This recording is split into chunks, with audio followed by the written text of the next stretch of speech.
বাজারে প্রীতি প্রকাশনে সামনে দিয়ে হেঁটে চলে যাচ্ছিলাম। আমি কি এড়িয়ে যাচ্ছি অথবা বেপথু হয়ে চলে যাচ্ছি? আশাদ তার একজনকে নির্দেশ দিল আমাকে তার বাসাটা চিনিয়ে দিতে, যেন তার সাথে দেখা হয়, কথা হয় কবিতা প্রসঙ্গে।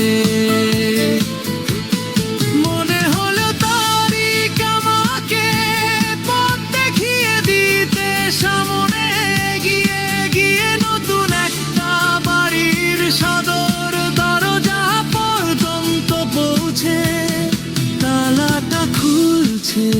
আমি তখন বেশ কিছুটা পিছনে।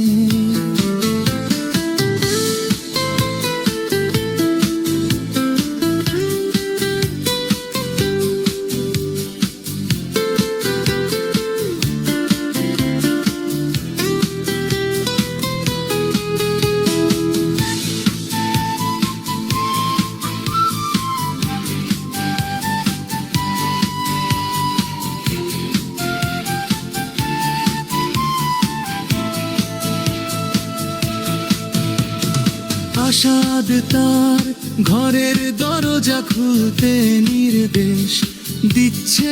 অনেক দিন সাক্ষাৎ হয় না, আড্ডা হয় না প্রীতি প্রকাশনে। প্রীতি প্রকাশন এখন সমগ্র বাংলাদেশে ছড়িয়ে পড়েছে। মগবাজারে হায়নার থাবায় গুড়িয়ে গুটিয়ে গেছে কবিতার সেই আড্ডা ঘর। আশাদ আমি আসছি, দেখা হবে তোমার সাথে, সাক্ষাৎ হবে অপূর্ব আনন্দ মেলা আবারও কুসুমিত হবে। মনে হলো তারিখ আমাকে পথ দেখিয়ে দিতে, সামনে গিয়ে গিয়ে নতুন একটা বাড়ির সদর দরজা পর্যন্ত পৌঁছে তালাটা খুলছে। আমি তখন বেশ কিছুটা পিছনে।